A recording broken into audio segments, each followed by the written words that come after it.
रामकृष्ण हरी जय रामकृष्ण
रूप पाहता लोचनी,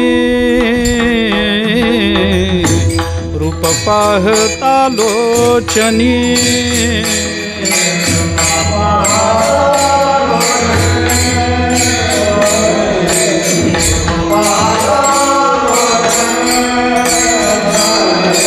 रूप पाहता लोचनी,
हे तो एक संता ठाई, हे तो एक संता ठाई, हे तो एक संता ठाई, हे तो एक संता ठाई, लाभ पायी उत्तम, लाभ पायी उत्तम, लाभ पायी उत्तम,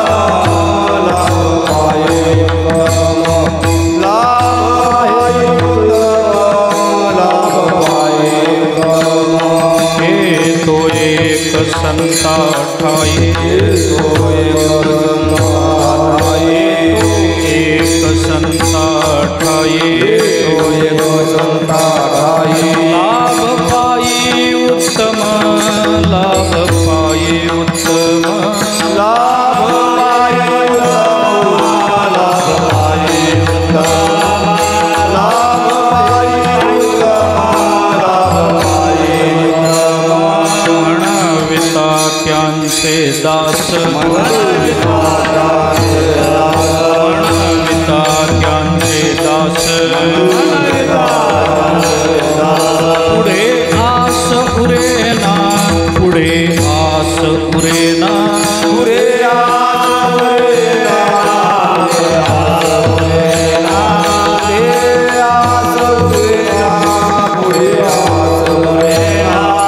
उपादान केले संते, उपादान केले संते, उपादान केले संते, कल्पांती सरेना, कल्पांती सरेना,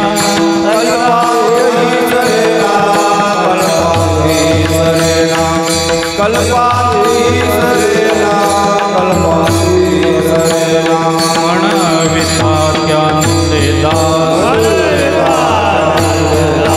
म्हणविता त्यांचे दास,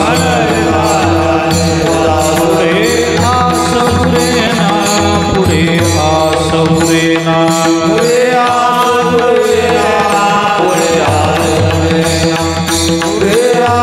उरेना, तुका म्हणे संत सेवा,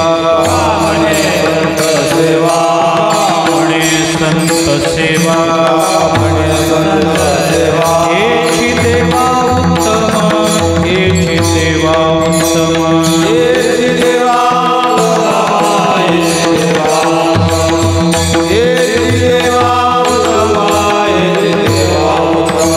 तुका म्हणे संत सेवा,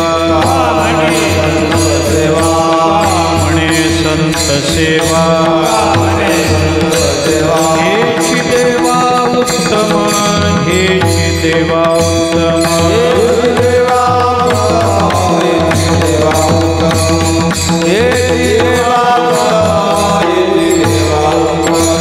म्हणविता त्यांचे दास, म्हणविता त्यांचे दास, पुढे आसौरेना, पुढे आसौरेना,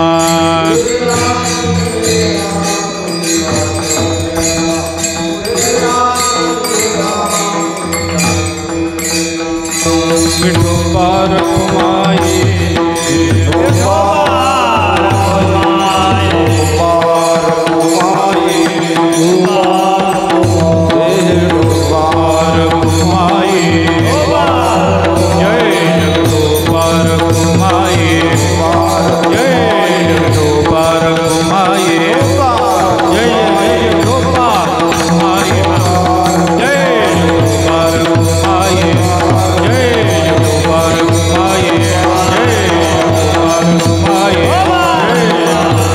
कुमाई, जय विठोबार कुमाई,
तुकाराम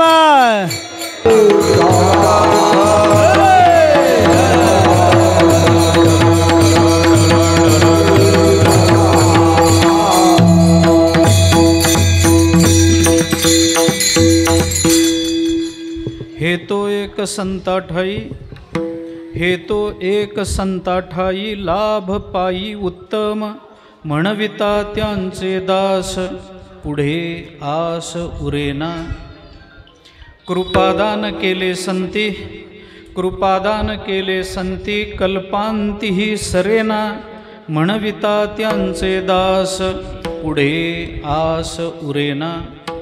तुका म्हणे संत सेवा, तुका म्हणे संत सेवा, हेची देवा उत्तम म्हणविता त्यांचे दास, पुढे आस उरेना. विठ्ठला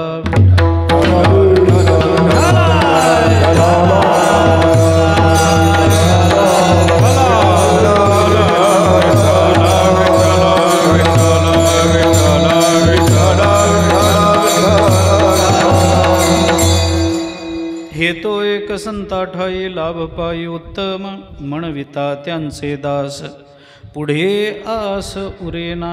जगद्गुरु संत श्रेष्ठ श्री तुकाराम महाराज यांचा अत्यंत प्रसिद्ध, अत्यंत महत्त्वाचा असा अभंग आहे.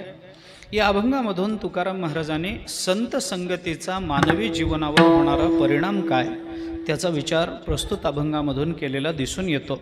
संत संगतीचा विचार तुकाराम महाराज सांगतात. हे तो एक संता ठाई, लाभ पायी उत्तम म्हणविता त्यांचे दास, पुढे आस उरेना. संत संगती आणि संतांच्या संबंधानं आपल्याकडून घडणारी क्रिया आणि त्या क्रियेतून त्यांच्याकडून प्राप्त होणारी प्रतिक्रिया, या दोन्ही गोष्टीचा विचार तुकाराम महाराजांनी प्रस्तुत अभंगातून केला आहे. विठ्ठला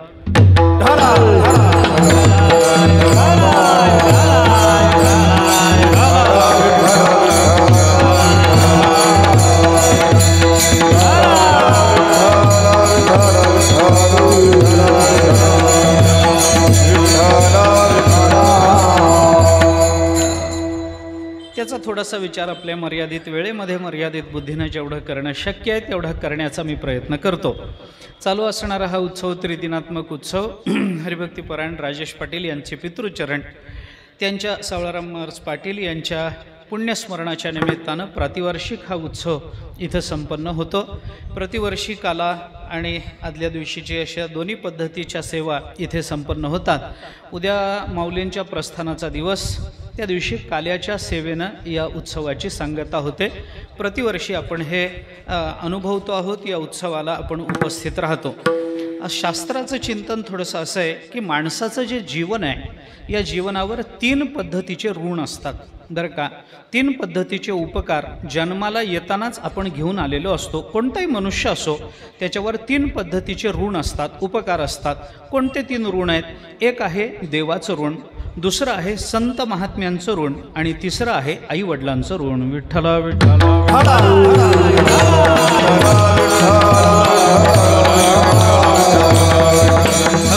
संतांचंही ऋण आहे, भगवंताचंही ऋण आहे आणि माता पित्यांचंही ऋण आहे. या ऋणातून उतराई होण्याचा माणसाने प्रयत्न केला पाहिजे. देवाचं ऋण, आईवडिलाचं ऋण, संतांचं ऋण फिटतं का हो? तर फिटत नसतं महाराज. आपण किती प्रयत्न केले. ज्ञानोबाराय तुकोबारायांचं आपल्यावर जे उपकार आहेत त्यांचे, त्या उपकारातून उतराई होण्याकरता आपण काय केलं म्हणजे ज्ञानोबारायांचे उपकार फिटतील? काय केलं म्हणजे तुकोबारायांचं ऋण आपल्यावरचं फिटेल? काही करता येत नाही. आपल्या कातड्याचे जोडे करून जरी ज्ञानोबाराय तुकोबारायांच्या पायात घालण्याचा प्रयत्न केला तरी त्यांचं ऋण आपल्यावरचं फिटत नाही. आईबापाचं ऋण कसं फिटेल? संतांचं ऋण, गुरुचं ऋण, परमात्म्याचं ऋण कसं फिटणार आहे? भगवंताने आपल्याला मनुष्य म्हणून जन्माला घातलं, देवाचं ऋण आहे हो आपल्यावर. भगवंताने आपल्याला, संतांनी आपल्याला सद्विचारानं चालण्याची प्रेरणा दिली, संतांचं ऋण आहे आपल्यावर. आणि आईबापांनी आपल्याला हा मानवी देह दिला, आईबापाचं ऋण आहे. हे आपल्याला फेडता येत नाही. आपण कितीही प्रयत्न केले तरी हे ऋण आपल्याला फेडता येत नाही. पण ऋणाचं असं असतं, ते जरी फेडता आलं नाही तरी सुद्धा ते येत नाही म्हणून न फेडण्याचा प्रयत्नही न करणं म्हणजे तो अधिकाधिक मोठा दोष मानला जातो. विठ्ठला विठ्ठला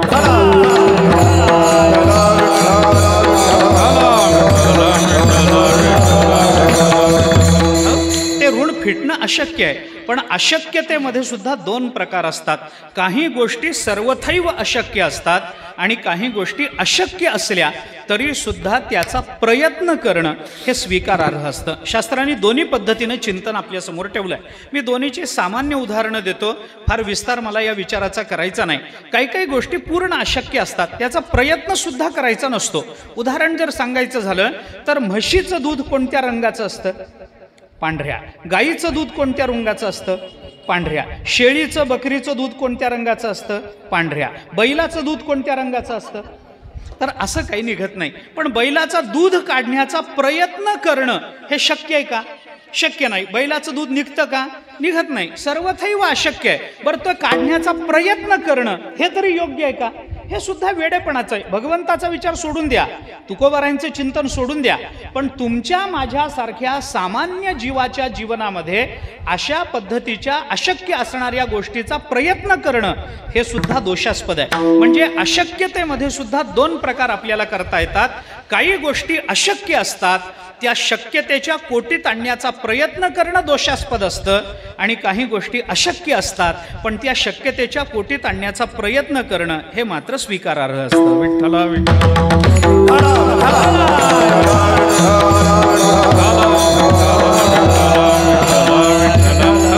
बैलाचं दूध काढणं सर्वथैव अशक्य आहे. काढण्याचा प्रयत्न करणं मूर्खपणाचं लक्षण आहे.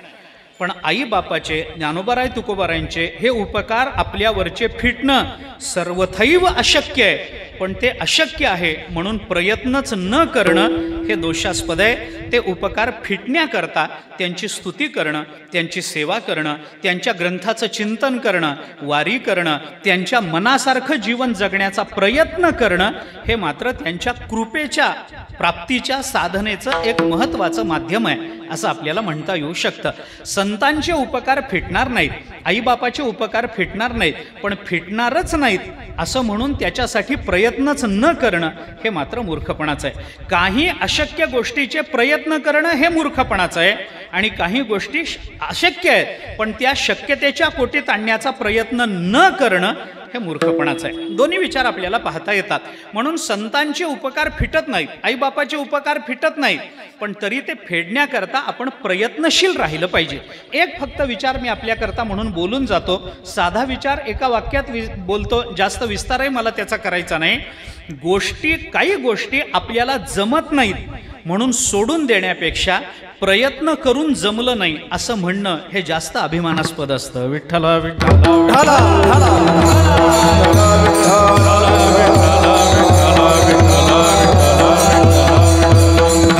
मी साधं उदाहरण देतो. आता वारी उद्यावर आली, आपल्याला प्रस्थान उद्या, परवा आपल्याला चालत जायचंय, निघायचं पंढरपूरला. पंढरपूरला चालत जाताना मध्ये दिवे घाट लागतो. कुठं लागतो? सासवडला जाताना घाट लागतो. आपल्यापैकी किती जण चालतात मला माहीत नाही, पण जे चालणार आहेत त्यांना माहिती आहे. सासवडचा घाट लागतो. खालून घाट बघितला की काही जण म्हणतात आपल्याच्याने होत नाही, तिथूनच परत येतात. पण काही जण, मला हे आपल्याला सांगायचं आहे की खालून घाट बघितला की आपल्याला जमत नाही म्हणून मागे फिरण्यापेक्षा घाट चढताना 10 आपटून पडणं हे जास्त अभिमानास्पद असतं. हे लक्षात ठेवलं पाहिजे. आपल्याला जमत नाही म्हणून सोडून देण्यापेक्षा प्रयत्न करून मला जमलं नाही असं सांगणं हे जास्त अभिमानास्पद आहे. तसं आई वडिलाचे, साधू संतांचे, भगवंताचे उपकार आपल्यावरचे फिटत नाहीत ही गोष्ट खरी आहे, पण आपल्याला ते उपकार फेडता येत नाहीत, आपल्या ठिकाणी ते सामर्थ्य नाही असं म्हणून त्या उपकारातून उतराई होण्याचा प्रयत्नच न करण्यापेक्षा दरवर्षी अशा निमित्ताने का होईना पण काहीतरी कीर्तन प्रवचनाचं आयोजन करून ते उपकार फेडण्याचा प्रयत्न करणं हे मात्र अभिमानास्पद असतं. आणि त्या दृष्टीचा हा प्रयत्न अनेक वर्ष राजेश पाटील आपल्यासमोर करतायत, आपल्या बरोबरीनं करतायत. 3 पद्धतीची ऋण आहेत. देवऋण आहे, ऋषी किंवा संत ऋण आहे, आणि मातृपितृ ऋण आहे. या 3 ऋणांचा विचार आहे. या 3 ऋणातून उतराई होण्याकरता वेगवेगळं काहीतरी केलं पाहिजे. प्रत्येकाचं साधन एक नाही, तिघांचे वेगवेगळं आहे. पण या वेगवेगळेपणाची एकवाक्यता ही अशा पद्धतीच्या वारकरी सांप्रदायिक कीर्तनामधून होत असते. कीर्तनामध्ये आपण विठ्ठल विठ्ठल विठ्ठल विठ्ठल, रामकृष्ण हरी, विठोबा रुक्माई हे जे भजन करतो की नाही, या भजनाचा हे भजन करताना या नामाचा उच्चार आपण जेव्हा करतो तेव्हा परमात्म्याचं देवऋण फिटण्याचा तो एक प्रयत्न झाला. आपण तुकोबारायांचा अभंग घेतो, त्याचं विवरण करण्याचा प्रयत्न करतो, त्याच्याकरता ज्ञानोबारायांची काही प्रमाणं देऊन ते सोडवण्याचा, त्याची उकल करण्याचा प्रयत्न करतो. हे संतांचं ऋषीचं ऋण फेडण्याचा प्रयत्न झाला. आणि हे सगळं झालेलं जे कीर्तन आहे, हे कीर्तन ज्यांच्या पुण्यस्मरणाकरता आपण करतो आहोत, तो हेतू डोळ्यासमोर ठेवून हे कीर्तन करणं हे मातृपितृ ऋणातून उतराई होण्याचा प्रयत्न आहे. विठ्ठला विठ्ठला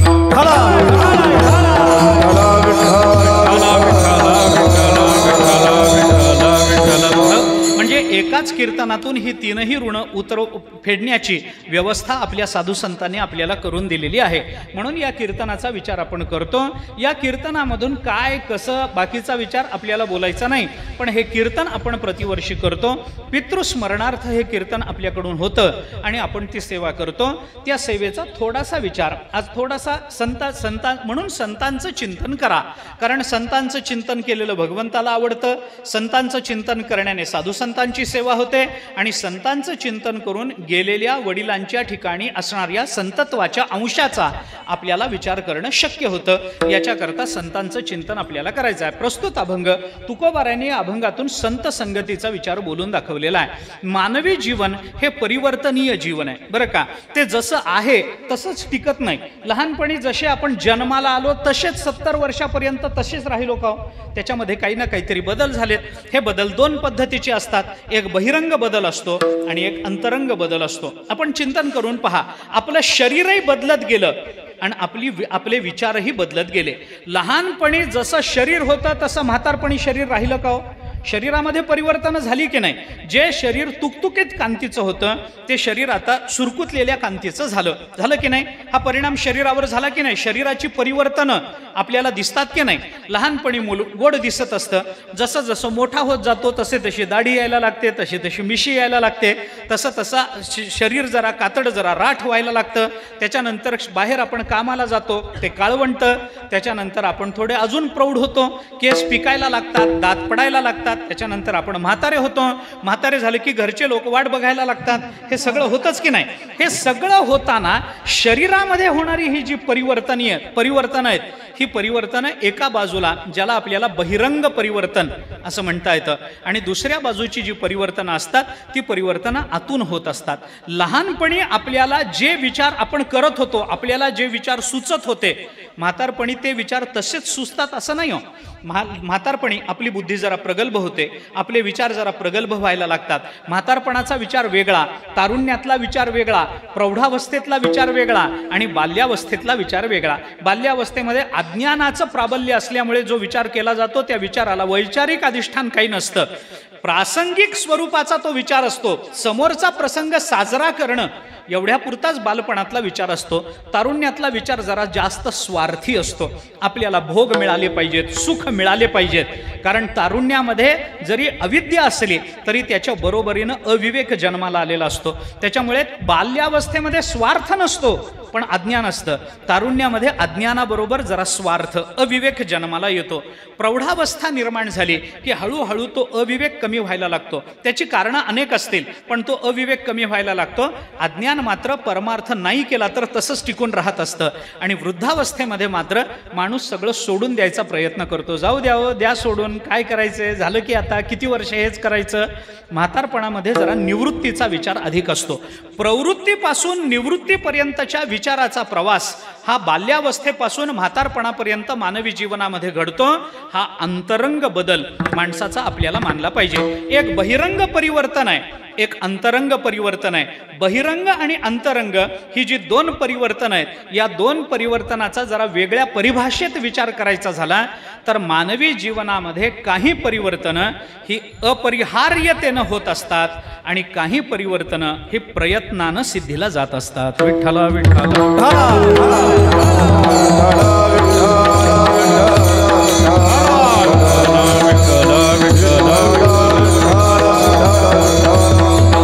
त्यामुळे थोडा जर आपल्याला अगदी काटेकोर नाही पण थोडा ढोबळमानानं जर विभाग करायचा झाला तर बहिरंग परिवर्तनं ही अपरिहार्य असतात, पण अंतरंग परिवर्तनाकरता माणसाला प्रयत्नशील राहावं लागतं. हे लक्षात घ्या.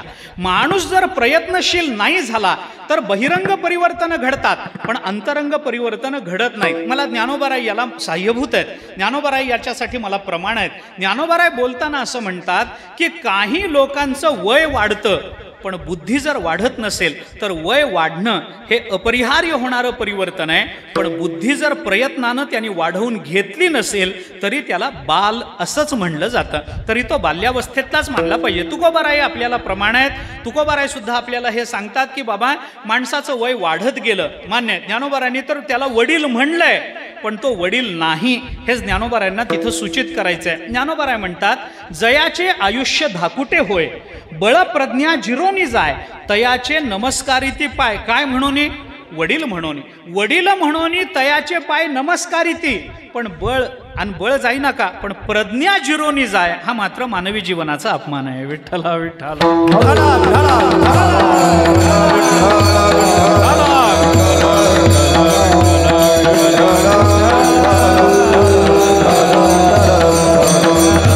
अशाच पद्धतीची अनेक प्रमाणं तुकोबारायांनी आपल्याला दिले. तुकोबाराय तर म्हणतात की बाबा तो जरी वयानं वाढत गेला तरी त्याला वयानं वाढला असं म्हणूच नका, तो तशा अर्थाने बाळकच म्हणवला जातो. अशा पद्धतीची मला प्रमाण देऊन वेळ घ्यायचा नाही, जास्त त्या संबंधानं बोलायचंही नाही. मला बोलायचंही एवढंच की अंतरंग आणि बहिरंग अशा दोन्ही पद्धतीची परिवर्तन होतात, पण बहिरंग परिवर्तन होताना ती अगतिकतेनं होतात, अपरिहार्यतेनं होतात.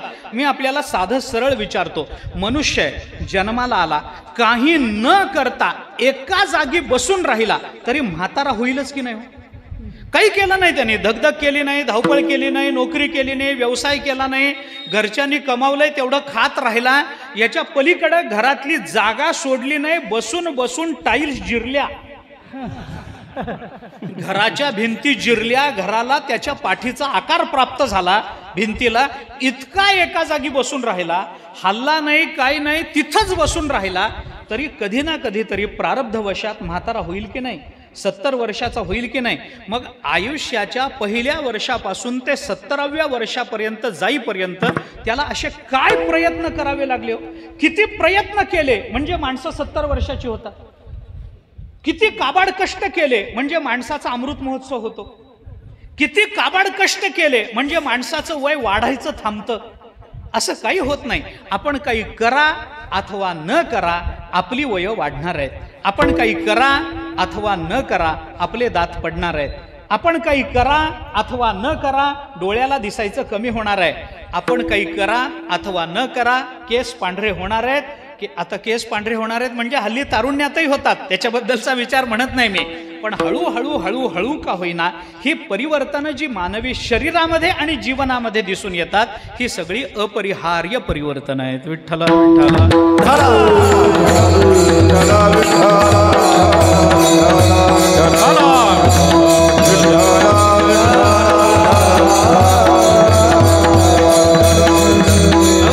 याचा विचार आपण करून बघा.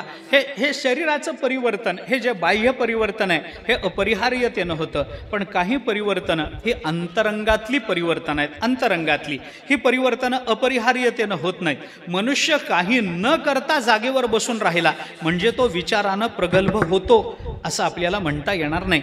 त्याला विचाराची प्रगल्भता यायला, विचाराची परिपक्वता यायला आपल्याला, किंवा आपल्याला इंग्रजीमधली भाषा, मी शुद्ध मराठी म्हणतो त्याला, इंग्रजी जर म्हणायचं झालं तर ती मॅच्युरिटी यायला काही प्रयत्न करावे लागतात. जागेवर बसून माणसाची बुद्धी प्रगल्भ होत नाही. त्याच्याकरता ज्ञानेश्वरी वाचावी लागेल, त्याच्याकरता गाथ्याचं चिंतन करावं लागेल, त्याच्याकरता चांगल्या चांगल्या विचारांचा परामर्श घ्यावा लागेल, त्याच्याकरता चांगल्या चांगल्या विचारांची मीमांसा करावी लागेल. आपली बुद्धी त्या कसोटीला घासावी लागेल. आपल्या बुद्धीला उचित अनुचिताचा विचार समजून घेण्याकरता काही संत वाङ्मयाचं चिंतन करावं लागेल. त्याच्याकरता वडीलधाऱ्या माणसाचं ऐकावं लागेल. आणि असं करत करत करत करत करत या प्रयत्नाने त्याच्या अंतरंगातला बदल घडत जातो. त्या बदलाला आपल्याला प्रयत्नपूर्वक झालेली परिवर्तन म्हणता येतात. विठ्ठला विठ्ठला. विठ्ठला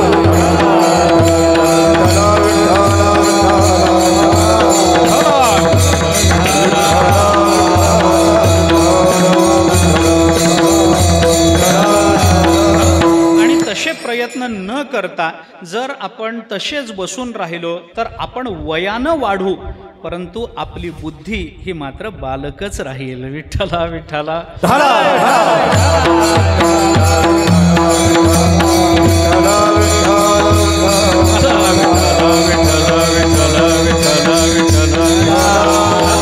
त्यामुळे तुकाराम महाराजांनी अशा अविचारी माणसाचा, वय वाढलं पण ज्याची बुद्धी वाढली नाही, त्यांची निंदा अनेक प्रकाराने, अगदी शेवटचा प्रकार त्याचा जर सांगायचा झाला तर तुकाराम महाराज म्हणतात, विचार नाही नर खर तो कैसा, पाठीव आहे ज्ञान भार लगड जैसा. तुकाराम महाराज म्हणतात, ज्या नराच्या ठिकाणी विचार नाही तो नर नसून खर आहे. खर शब्दाचा अर्थ कळतो? खर म्हणजे गाढव. गाढव खर शब्दाचा अर्थ आहे गाढव आणि नर शब्दाचा अर्थ आहे माणूस. मी नेहमी गमतीनं सांगतो की नर आणि खर म्हणजे माणूस आणि गाढव याच्यामध्ये फार अंतर नाही. न काढा ख ठेवा त्याचा गाढव होतो, ख काढा आणि न ठेवा त्याचा माणूस होतो. न आणि ख एवढंच माणसात आणि गाढवात, न ख एवढंच अंतर आहे, फार अंतर नाही. माणसात आणि गाढवातलं अंतर नखा एवढंच आहे, फार जास्त नाही. माणूस म्हणून जन्माला आला पण जर तो काही चांगलं वागत नसेल तर त्याला गाढव का म्हणू नये सांगा ना. तुकाराम महाराजांनी चिंतन करताना ही भाषा वापरून दिलेली आपल्याला. तुकाराम महाराज म्हणतात, मनुष्य म्हणून जन्माला आला पण काही केलं नाही. काही नित्य नेमाविना,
काही नित्य नेमावेण, अन्न खायेतो श्वान, वाया मनुष्यपण, भार वाहेतो वृषभ, त्याचा होय भूमिभार.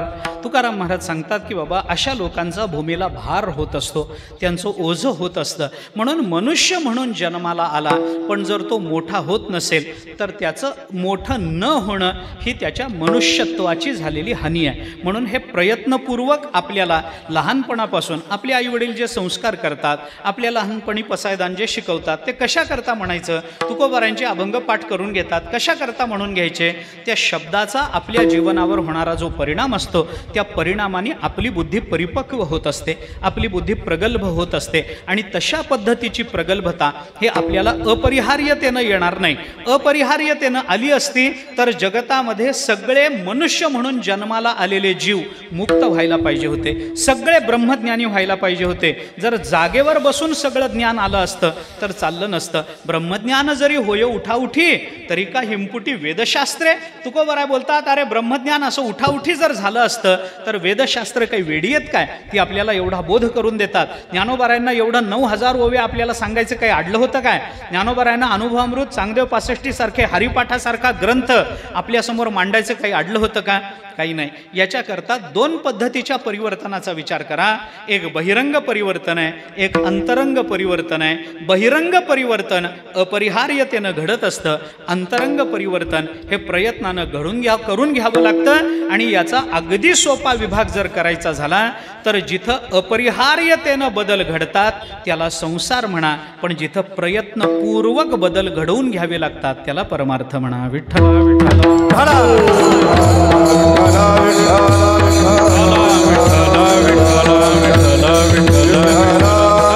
आणि या पारमार्थिक परिवर्तनाकरता, या विचाराच्या परिवर्तनाकरता मानवी जीवनात वेगवेगळ्या साधनांचा विचार आपल्याला करता येतो. आपण कुणाच्या कुळात जन्माला आलो याच्यावरून ते ठरतं. आपल्या अवतीभोवतीचं सामाजिक वातावरण काय आहे याच्यावरून अंतरंग परिवर्तनाचा विचार आपल्याला करता येतो. आपण कोणत्या पद्धतीचं वाचन करतो याच्यावर आपल्या अंतरंगातल्या परिवर्तनाचा विचार याच्यावरून आपल्याला करता येतो. आपण कसं बोलतो, कसं राहतो, आपण आत्मसात काय करतो, अनेक अनेक अनेक गोष्टी मानवी जीवनात बदल घडवणाऱ्या आपल्या अवतीभोवती घडत असतात. बरं, घडत नाहीत असं नाही. अवतीभोवती जर आपण बघायला लागलो, काय आहे, देवाने माणसाला कान दिले, देवाने माणसाला तोंड दिलं, देवाने माणसाला डोळे दिले. ही 3 इंद्रिय प्रामुख्यानं आपण विचारात घ्या. बाकीचा विचार आत्ता मी जास्त ह्याच्याकरता करत नाही.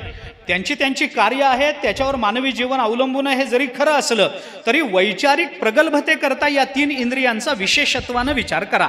देवाने आपल्याला रसना किंवा तोंड दिलं, हे कर्मेंद्रिय माना. तोंड दिलं कर्मेंद्रिय आहे, डोळे ज्ञानेंद्रिय आहेत, आणि देवाने आपल्याला कान दिले ज्ञानेंद्रिय. 2 ज्ञानेंद्रिय आणि 1 कर्मेंद्रियाचा विचार करा. एवढं जर आपण उघडं ठेवत राहिलो तर बुद्धी प्रगल्भ व्हायला मदत होते. बरं, डोळे उघडे ठेवा, बघा ना आजूबाजूला काय चाललंय, कुठे चाललो आहोत आपण. एखादा मनुष्य रस्त्यावरून चालला, लगेच त्याला असं वाटतं आपण रस्ता चुकलो, आता आपण हरवलो, आता कसं होईल, आपल्याला रस्ता कसा मिळेल, मी कुठे आहे कुणाला माहिती आहे. एवढं घाबरायचं नसतं. कुठल्याही दुकानाची पाटी वाचावी, आपण कुठे आहोत आपल्याला सहज कळतं ना. फक्त डोळे उघडे ठेवा, घाबरायचं कारण राहत नाही. बरं, डोळे उघडे ठेवले, जरी वाचता आलं नाही तरी देवाने हे कर्मेंद्रिय दिलंय ना तोंड, कुणाला तरी विचारा ना, अहो मी कुठल्या भागात आहे, मला अमक्या अमक्या भागात जायचंय, जायचा रस्ता काय. देवाने तोंड दिलंय ना, नाही तिथं बोलायची सवय आहे तर माणसाने आवश्यक तिथं बोलावं की नाही. आवश्यक तिथं बोलावं, तोंड उघडं ठेवावं. नाही, कानावर काहीतरी आजूबाजूला पडतच असतं, माणसं आपापसात बोलत असतात. अहो काय करावं, आज अख्ख्या आळंदीमध्ये पाणी नाही, म्हणजे ओळखून घ्यावं की आपण आळंदीत आहोत. म्हणजे झालं की नाही. नुसतं कानावर पडलं तरी आपल्याला विचार कळतो. डोळे उघडे ठेवले विचार कळतो, तोंड उघडं ठेवलं विचार कळतो. आपल्याला या 3 इंद्रियांचा विचार 3 इंद्रिय भगवंतानी दिली, त्यांचा विचार करता येतो. येत नाही असं नाही, पण याच्यानं पारमार्थिक बुद्धीची पारमार्थिक प्रगल्भता सिद्ध होत नाही. याच्यानं कदाचित तुम्ही संसारातले शहाणे व्हाल, याच्याने कदाचित तुम्ही संसारातले पंडित व्हाल, पण याचा अर्थ आपली पारमार्थिक प्रगल्भता या विचाराने येईलच असं नाही. मग पारमार्थिक प्रगल्भता कशाने येईल, आपण काय वाचन करतो, आपल्या अवतीभोवतीचं वातावरण काय आहे, आपण कुठल्या कुळामध्ये जन्माला आलो, आपलं रक्त कोणतं. 7 पिढ्याची परंपरा घरात पंढरपूरच्या वारीची तुकोबारायांची आपल्याला दिसून येते. त्या घराण्यामध्ये तुकोबाराय अवताराला आले. लक्षात घ्या, 7 पिढ्या ज्ञानोबारायांच्या पंढरपूरची वारी आहे, त्यामध्ये ज्ञानोबारायांचा अवतार झालाय. हे लक्षात घ्या. आपल्या घरामध्ये 2, 4, 5, 6 पिढ्या तरी पंढरपूरची वारी चालू आहे. नसली तर निदान आपण तरी त्याचे मूळ पुरुष आहोत. कसं का असे ना, पण सुरू तर झालंय ना, हरकत नाही ना. आपली पुढची पिढी पारमार्थिक होईल ना, नाही म्हणायचं काय कारण आहे आपल्याला. या सगळ्या वातावरणाचा परिणाम माणसाच्या पारमार्थिक प्रगल्भतेकरता होतो. हे जरी खरं असलं तरी ही प्रगल्भता आणि या प्रगल्भतेची प्रक्रिया या कारणाने जर घडत असेल तर ती अत्यंत संथपणानं घडत असते. मग मानवी जीवनावर लवकरात लवकर पारमार्थिक संस्कार व्हावेत आणि त्याची बुद्धी पारमार्थिक रूपानं प्रगल्भ व्हावी, याच्याकरता एकच माध्यम जास्त महत्त्वाचं असतं की जिथं वेगानं प्रगल्भता येते, आणि ते माध्यम म्हणजे आपण कुणाची संगती करतो. हे महत्त्वाचं आहे. तुमची सामाजिक परिस्थिती परिणाम करते, तुमचं वाचन परिणाम करतं, तुमची इंद्रिय परिणाम करतात, प्रगल्भतेकरता परिणाम करतात. पण हा परिणाम अत्यंत संथ गतीनं होत असतो. पण अत्यंत वेगानं पारमार्थिक प्रगल्भता यायची असेल तर त्याच्याकरता एकच उपाय असतो, आपण कुणाच्या संगतीत जायचं हे आपल्याला ठरवता आलं पाहिजे. विठ्ठला विठ्ठला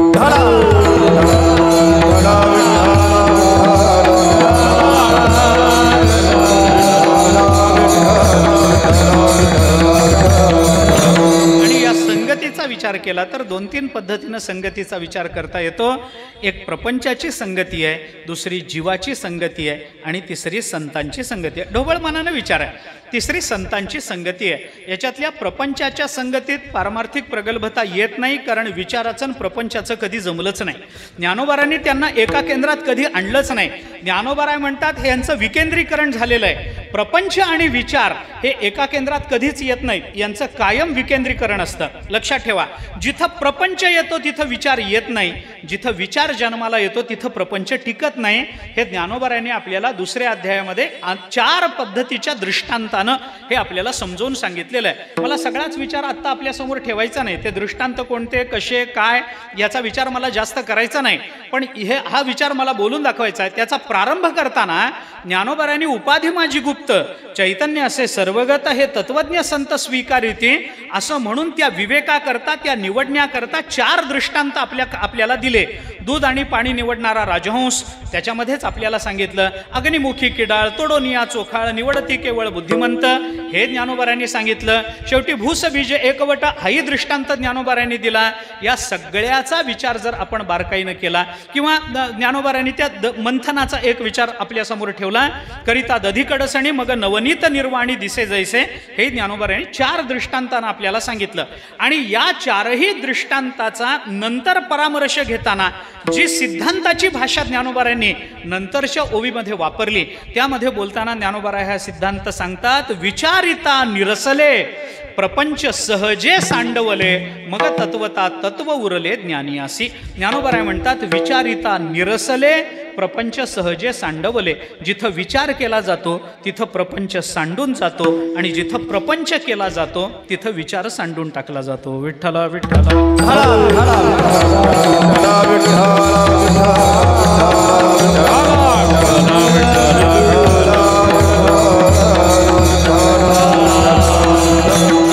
विचार केला प्रपंच निवृत्त झाला, आणि प्रपंच केला विचार निवृत्त झाला.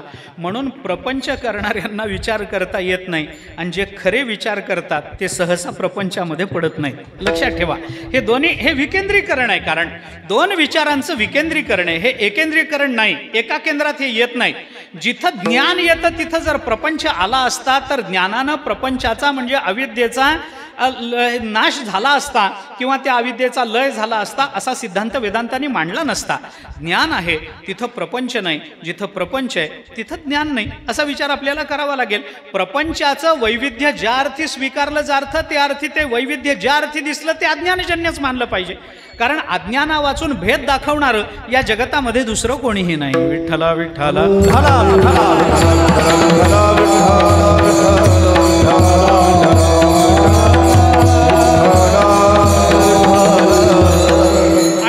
अभेदाची प्राप्ती होते, ती जिथं आपल्याला परमात्मा स्वरूपाची ज्ञानाची प्राप्ती होते, तिथं प्रपंचामध्ये रमणारे ही मंडळी आपल्याला दिसत नाहीत. तिथं द्वैत सर्व निरसले, असाच अनुभव ज्ञानोबाराय बोलून दाखवतात. वेदमार्गे मुनी गेले, त्याची मार्गे चालिलो, नकळेची विषय अंधा म्हणून उघड बोलिलो, चालता धनुर्धरा तरंगाकारी हरपलो, ज्ञानदेव निवृत्तीचा द्वैत सर्व निरसलो.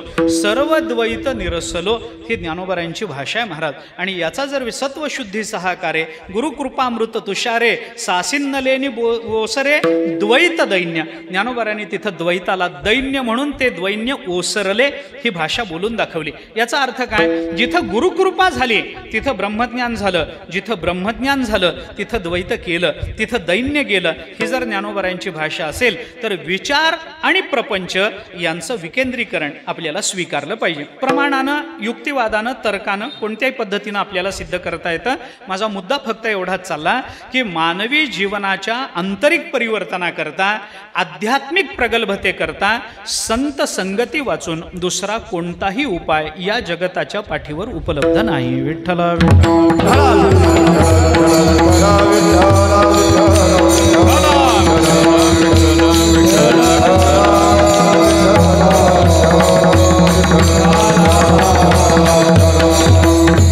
परमात्म्याला सुद्धा संत संगती वाचून आपल्या याच अभंगामध्ये आपल्याला शेवटी विचार करायचा आहे. तुका म्हणे संत सेवा हेची देवा उत्तम. हे इथंच विचार आपल्याला पाहता येतो. पुराणामध्ये चिंतन आहे. नारद पुराणामध्ये नारदांच्या मुखामध्ये हे वाक्य आलंय बरं. न तपांसी न तीर्थाने न जयंतीच संसार सागरोत्तारे सज्जना सेवनम विना. नारद महर्षी बोलून दाखवतात की तुम्ही तप करा, तुम्ही काय वाटेल ते करा, तुम्ही ज्ञान मिळवण्याचा प्रयत्न करा, तुम्ही तीर्थयात्रा करा, या कशानेही आपल्याला संसाराच्या पलीकडे जाता येणार नाही. मग संसार सागरोत्तारे काय उपाय? सज्जना सेवनम विना. ना. सज्जनांचं सेवन केल्याशिवाय तुम्हाला या संसारातून पलीकडे जाण्याचा कोणताही मार्ग उपलब्ध नाही. अरे संत सेवा देवाला सुद्धा प्रिय वाटते अशी अनेक प्रमाणं आपल्याला देता येतील. मला आता तो विषय महत्त्वाचा नाही, पण संत संगती महत्त्वाची. आता संत संगती आपण पारमार्थिक प्रगल्भते करता करा इथपर्यंतचा विचार झाला, पण सामान्य मनुष्य नेहमी हा प्रश्न विचारतो. तुकोबारांनी सांगितलं बाबा संत संगती करा, संत संगतीशिवाय दुसरा कोणताही उपाय नाही. जीवनाची धन्यता संत संगतीनेच होते. अनेक प्रमाणातून तुकोबारांनी बोलून दाखवलं, पण माणसांना आपल्याला तसं सांगता येत नाही. संत संगती करा कशा करता? परमार्था करता. आम्हाला परमार्थ करायचाच नसला तर, आम्हाला जर देव भेटावा असं वाटतच नसलं तर, आम्हाला जर मोक्षाच्या मागे जायचंच नसलं तर, याच्याकरता तुकाराम महाराजांनी आपल्या परिभाषेमध्ये आपल्याला ते सांगितलं. संत संगती करा.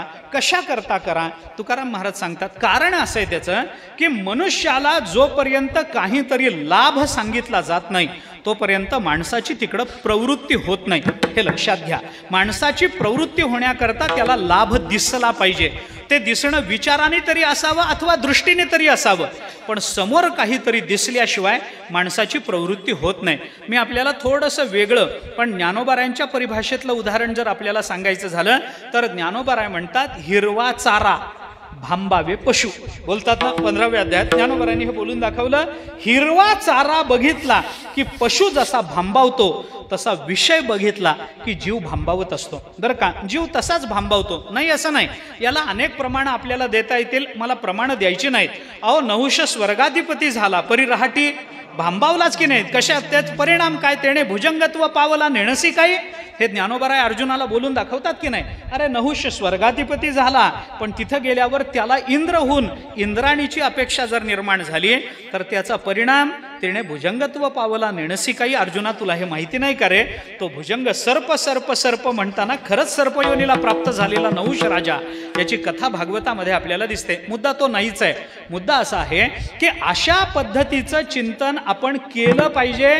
आपल्या जीवनामध्ये काहीतरी लाभ दिसल्याशिवाय माणसाची प्रवृत्ती होत नाही, ही वस्तुस्थिती आपण स्वीकारली पाहिजे. मग लाभ पाहिजे ना? पाहिजे. काहीतरी पाहिजे ना? मिळवलं पाहिजे ना?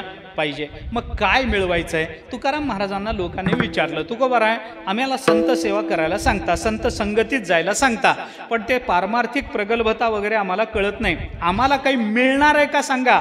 काहीतरी लाभ होणार असेल तरच त्याच्यामध्ये आम्ही प्रवृत्त होऊ, नाहीतर होणार नाही. अकामतः क्रियाः न कर्हिचित दृश्यन्ते. आचार्याने ब्रह्मसूत्र भाष्यामध्ये म्हटलंय अकामतः क्रिया, हेतू नसणारी क्रिया या जगतामध्ये कुठेही दिसत नाही. मंदोपी न प्रवर्तते न. अहो किती जरी प्रयोजनम अनुद्दिश्य न मंदोपी प्रवर्तते. अनुद्दिश्य म्हणण्यामध्येच न प्रवर्तते हे लक्षात येतं आपल्याला. उद्देश नसल्याशिवाय मंदबुद्धीचा मनुष्य देखील कर्मामध्ये प्रवृत्त होत नाही. मग आम्हाला संत संगतीत काही लाभ आहे का सांगा ना? तुकाराम महाराजांनी सांगितलं लाभ आहे म्हणे. काय लाभ आहे? तुकाराम महाराज म्हणतात तुम्ही संत संगती करा, तुम्हाला उत्तम पद्धतीचा लाभ मिळेल. अभंगाच्या येतो एक संत ठाई, येतो एक संत ठाई, येतो एक संत ठाई, येतो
एक संता ठाई लाभ पायी उत्तम.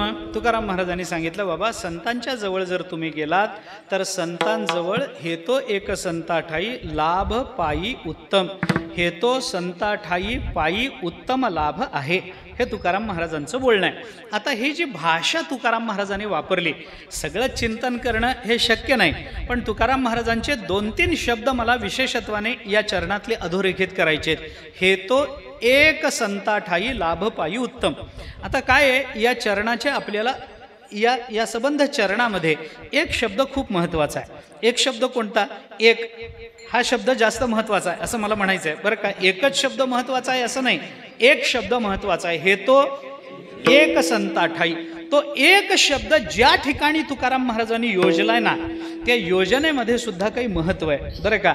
संतांच्या वाङ्मयाचं चिंतन करताना शब्द मागे पुढे करण्याचं स्वातंत्र्य या जगतामध्ये कुणालाही नाही, प्रत्यक्ष परमात्म्यालाही नाही, हे लक्षात ठेवा. किंबहुना सर्वसुखी असंच आपल्याला म्हणायचं आहे. सर्वसुखी किंबहुना असं म्हणून चालत नाही. त्यांनी ज्या क्रमानं शब्दाची योजना केली, ती शब्दाची चपखलता आपल्याला बदलता येत नाही, आणि जर बदलली तर ती चपखलता राहत नाही.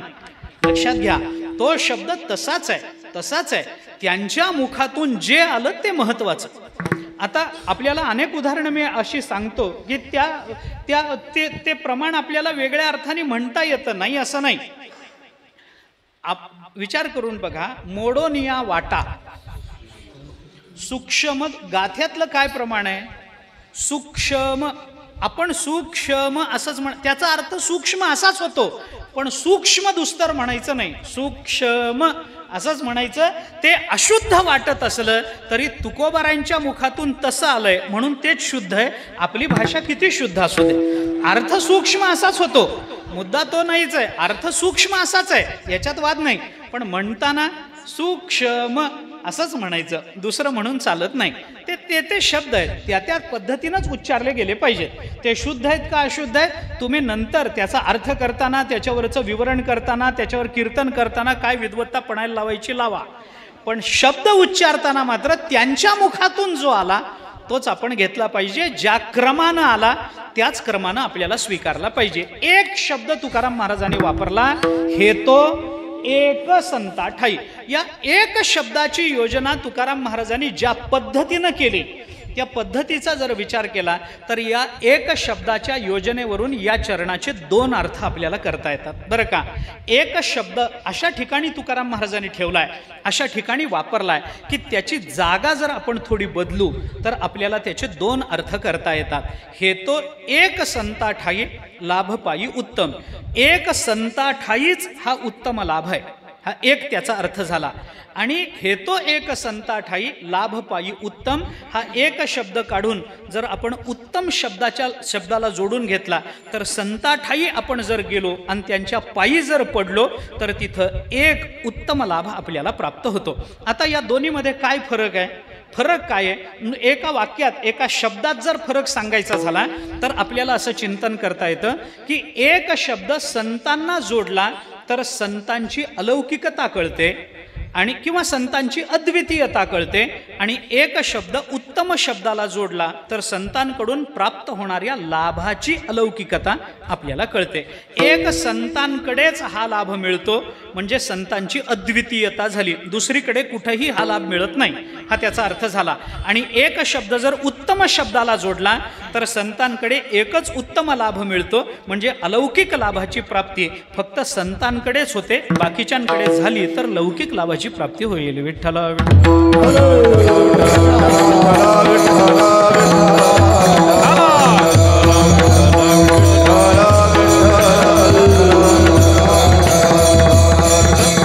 प्रमाण देतो, बरीच देतो, देता येतीलही, आपल्याला तो मुद्दा महत्त्वाचा नाही, पण बाकीच्यांकडे होणारा लाभ आणि संतांकडे होणारा लाभ याच्यातला फरक एक शब्द उत्तम शब्दाला जोडला तर कळतो, आणि बाकीचे कोणीच हा अलौकिक लाभ करून देऊ शकत नाहीत. याच्याकरता संत सोडून बाकीच्यांचा अभाव सिद्ध करण्याकरता आपल्याला संतांची अद्वितीयता एक शब्द संतांकडे जोडून सिद्ध करता येते. आपल्याला थोडा विचार त्याचा करता येईल. परमात्मा लाभ देत नाही का? देतो. देत नाही असं नाही, पण परमात्मा जो लाभ देतो तो लाभ आणि संत महात्मे जो लाभ देतात तो लाभ याच्यामध्ये फरक पडतो.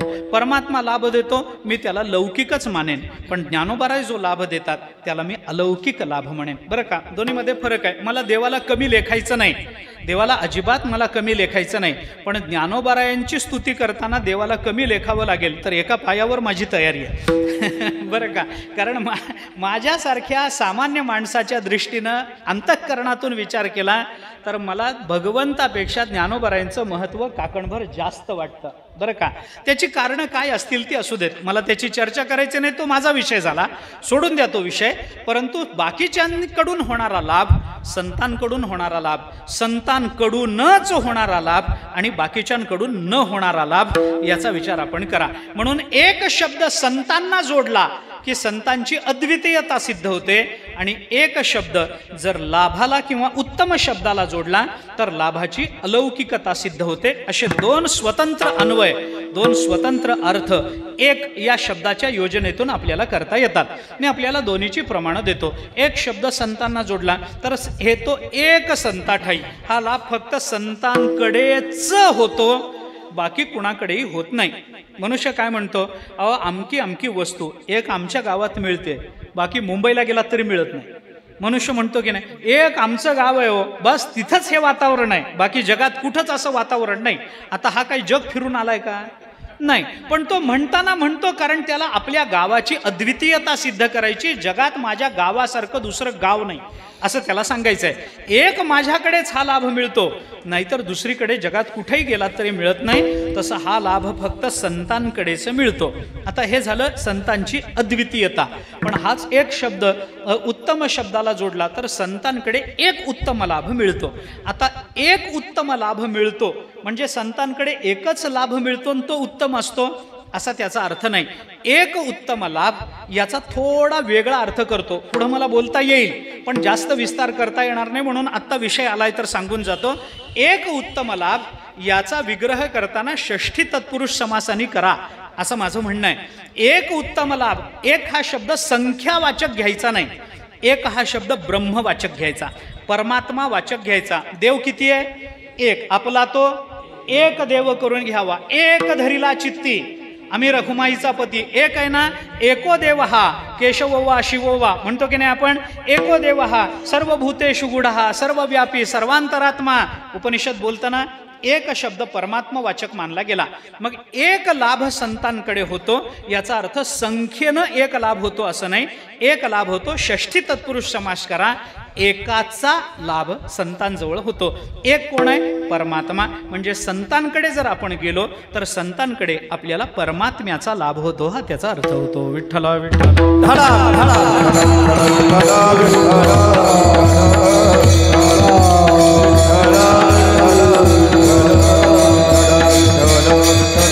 आणि म्हणून संतांकडे गेलो, लाभ कोणता? एकाचा.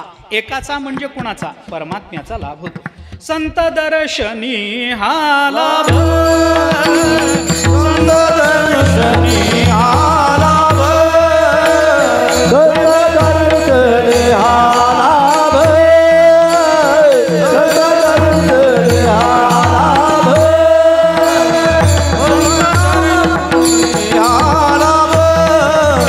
संत दर्शनी हा लाभ, संत दर्शनी हा लाभ, संत दर्शनी हा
लाभ जोडला एकाचा लाभ असं चिंतन आपल्याला करता येतं.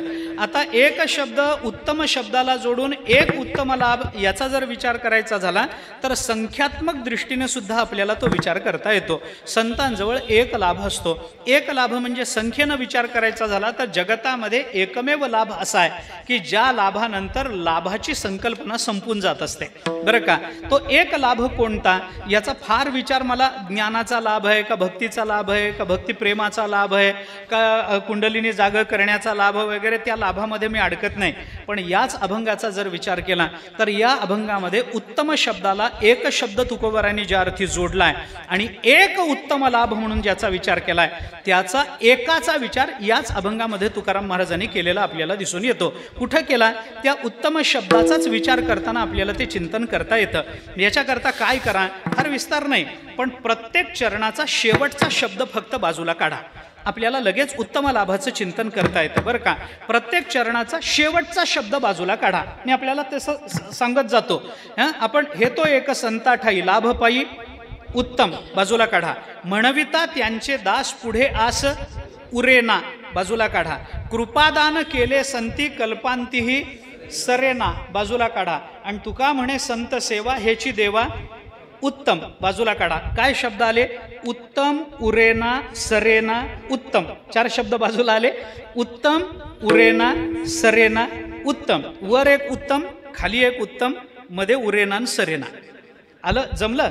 उत्तम, उत्तमाचं संपुट उरेना आणि सरेना याला तुकोबारांनी लावलं. बरं का, उत्तम, उरेना, सरेना, उत्तम या सगळ्याचा अर्थ अन्वय सांगतो, विस्तार करत नाही, सरळ अन्वय सांगतो. उत्तम, उरेना, सरेना, उत्तम हा संत संगतीतला सर्वात मोठा लाभ आहे. म्हणजे काय?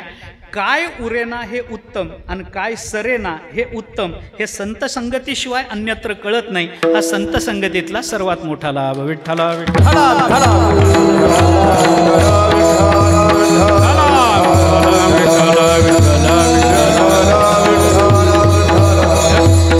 उरेना सरेना हे दोन्ही उत्तम असावं. बरं, काही उरेना हे उत्तम असलं पाहिजे आणि काही सरेना हे उत्तम असलं पाहिजे. हे संत संगतीशिवाय अन्यत्र कळत नाही, लक्षात ठेवा.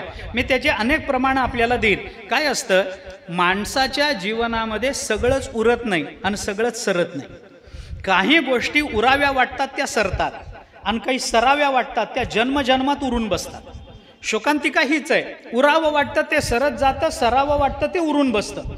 आम्हाला आयुष्य उरावं वाटतं का सरावं वाटतं? उरावं वाटतं ते सरत चाललंय. आणि दुःख सरावं वाटतं का उरावं वाटतं? सरावं वाटतं ते अनेक जन्माचं उरून बसलंय. झालंय का नाही असं? मग काय उरेना उत्तम आणि काय सरेना उत्तम हे कळलं पाहिजे की नाही. म्हणून आपल्याला त्याचे विकल्प करता येतात. तुम्ही घरी जाऊन निवांत विचार करा. मला लगेच काही फार त्याचा विस्तार करायचा नाही. पण काही गोष्टी आता सांगतो, काही गोष्टी उरून उरतात, काही गोष्टी उरून सरतात, काही गोष्टी सरून उरतात आणि काही गोष्टी सरून सरतात. विठ्ठला विठ्ठला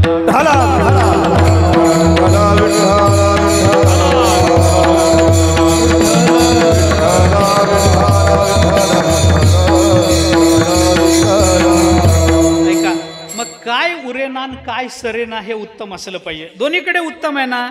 काहीतरी उरणं उत्तम आहे आणि काहीतरी सरणं उत्तम आहे. तर काय उत्तम सरेना आणि काय उत्तम उरेना याचं चिंतन केलं पाहिजे की नाही.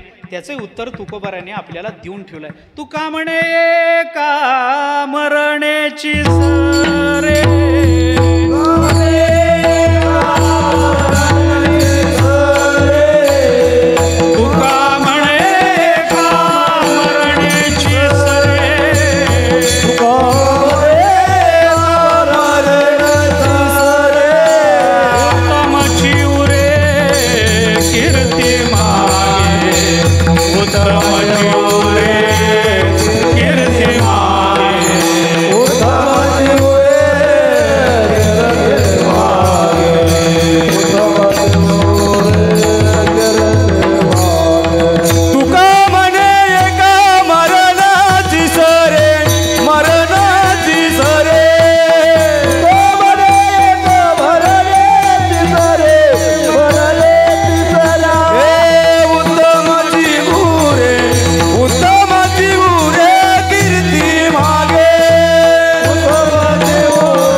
अभ्यास आपल्याला आपल्या विचारात केला पाहिजे. काय उरेना उत्तम, काय सरेना उत्तम, काय उरे उत्तम, काय सरे उत्तम, हे तुकोबाराय बोलून दाखवतात. याचा व्यत्यास करा म्हणजे मग आपल्याला तो विचार करता येईल, लांबवणार नाही.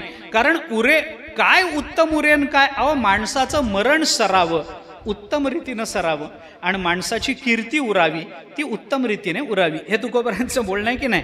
मरण सरावं उत्तम रीतीने म्हणजे असं मरावं की पुन्हा मरण येऊ नये. लक्षात आलं का? असं मरावं की पुन्हा मरण येऊ नये. मरण कधी येतं? जन्माला आल्यावर येतं. असं मरावं की पुन्हा जन्माला येऊ नये म्हणजे पुन्हा मरण येऊ नये. याला उत्तम मरण सरे असं म्हणतात. बरं, माणूस मरेल, मरणं तर सगळ्यांनाच आहे, पण ज्ञानोबाराय म्हणतात त्याचा सोहळा झाला पाहिजे. देहाची या गावालिया जन्म मृत्यूची या सोहळिया ना म्हणू नये धनंजया जिया परी, हे ज्ञानोबाराय बोलून दाखवतात की नाही. त्याचा सोहळा झाला पाहिजे महाराज. त्याला उत्तम मरण सरणं असं म्हणतात. मरण माझे मरोनी गेले मज केले अमर, ही तुकाराम महाराजांची भाषा आपण लक्षात घ्या. म्हणून मी गमतीनं अनेक वेळेला सांगतो, माणसाचं दोनच पद्धतीचं मरण उत्तम मरण आहे. तिसरा प्रकार नाही माणसाच्या मरणाच्या बाबतीत. बरं, दोनच पद्धतीचं मरण हे उत्तम मरण आहे. एक, देवाचं नाव घेत मरावं, नाही तर देशाचं रक्षण करत मरावं, संपलं. तिसरा उत्तम प्रकार नाही. बाकीचे प्रकार मरणाचे आहेत.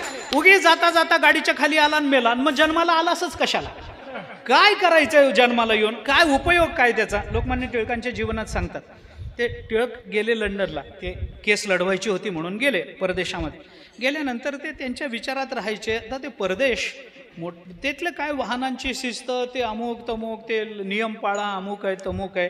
ते रस्त्यानं जायचे, त्यांच्या डोक्यामध्ये फक्त देशभक्तीचा, मातृभक्तीचा, रक्षणाचा, स्वातंत्र्याचा विचार हातवारे करत रस्त्यावरून चालायचे. इकडं जा तिकडं जा, काही बघायचे नाही, समोरून आलेलं वाहन दिसायचं नाही, अमुक नाही तमुक नाही. शेवटी त्यांच्याबरोबर एक त्यांचे स्वीय सहाय्यक होते केळकर म्हणून. त्यांनी एके दिवशी टिळकांना बाजूला घेऊन सांगितलं, म्हणे तुम्हाला कळतं का नाही, रस्त्यावरून हातवारे करत चालता, लोक वेड समजतात, समजेनात का? तेही मला काही म्हणायचं नाही, पण तुम्ही असे कुठेतरी पटकन गाडी खाली याल, एखादी गाडी धडक देऊन जाईल, तुम्हाला प्राण जाईल तुमचा, कशा करता असं वेडवाकडं रस्त्यावरून चालता? त्यावेळेला टिळकांनी त्यांना सांगितलं, कुणाच्या तरी गाडी खाली मरायला जन्माला आलो नाही, भारत मातेचं संरक्षण करायला जन्माला आलो. असं कुणाच्या गाडी खाली जाऊन मरणारा माणूस नाही मी. माणसानं मरावं दोनच पद्धतीनं, देवाचं नाव घेत मरावं, नाहीतर देशाचं रक्षण करत मरावं. मरायचं तर दोनच पद्धतीनं, नाहीतर त्या भानगडीतच पडू नये. तुम्ही नाहीतर त्या भानगडीत पडू नका. मरणाच्या भानगडीतच पडायचं असेल तर दोनच पद्धतीनं मरायचं, नाहीतर मरायचा विचार सुद्धा करायचा नाही. मरायचं दोन पद्धतीनं. म्हणून उत्तम हा शब्द तुकोबारांनी घातला. आणि त्या दृष्टीने जर विचार करायचा झाला तर संतांच्या जवळ गेल्यानंतर उरेना सरेना काय उत्तम, काय उरलं नाही आणि काय उरलं, हे हा विवेक. काय सरेना आणि काय सरे हा विवेक, हा संतांच्या ठिकाणी गेल्यानंतर आपल्याला प्राप्त होतो. हा मानवी जीवनातला उत्तम लाभ आहे. उत्तम लाभाचं चिंतन तुकोबारांनी केलं. फारसा वेळ हातामध्ये नाही, थोडक्या शब्दामध्ये अभंगाची संगती फक्त लावून देतो. कोणत्याही लाभाचा विचार जेव्हा मानवी जीवनामध्ये स्वीकारला जातो तेव्हा त्या लाभाच्या स्वीकारामध्ये कमीत कमी 3 दोष हे येतच असतात. बरं का, आपण वेदांताचा विचार करतो, वेदांताचा विचार स्वीकारताना 3 दोष येण्याची शक्यता असते की नाही? प्रमाण दोष, प्रमेय दोष, प्रमातृदोष. कमीत कमी 3 दोष येतात की नाही आपल्या विचारामध्ये? येतातच असं नाही, पण येण्याची शक्यता आपल्याला नाकारता येत नाही. मग येण्याची जर शक्यता आहे, तिन्हीपैकी कोणता ना कोणता तरी दोष येतोच. मला चंद्र पांढरा असून पिवळा दिसला, काहीतरी दोष आहे. प्रमाण दोष आपल्याला मानावं लागेल, काहीतरी मानावं लागेल. अज्ञानामुळं दोरीवर साप दिसला, प्रमातृदोष काहीतरी मानावा लागेल आपल्याला. आम्हाला जे आहे ते तसं दिसलं, प्रमेय दोष काहीतरी ठिकाणी मानावा लागेल.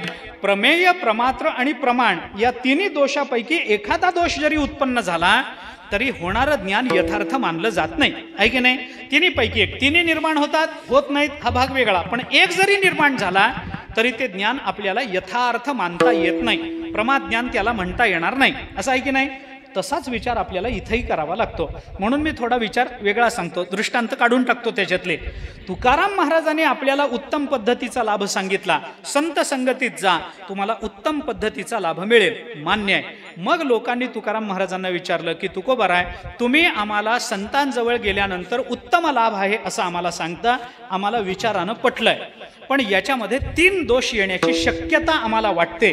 आम्ही तुम्हाला दोष विचारतो. म्हणे विचारा काय दोष आहे. म्हणे त्याने सांगितलं पहिला दोष असा आहे की तुम्ही आम्हाला संत संगतीत उत्तम लाभ सांगताना सांगतो. मग पहिला दोष येतो ते संतांवरच पहिला दोष येतो. म्हणजे संतांवर दोष कसा येईल, संतांवर दोष येण्याची शक्यता कशी, त्यामुळे संतांमध्ये दोष नाही, संतांवर दोष येण्याची शक्यता आहे. म्हणजे कसा येईल त्यांनी सांगितलं आम्हाला लाभ पाहिजे, म्हणजे लाभ आमच्या जीवनाचं साध्य झालं.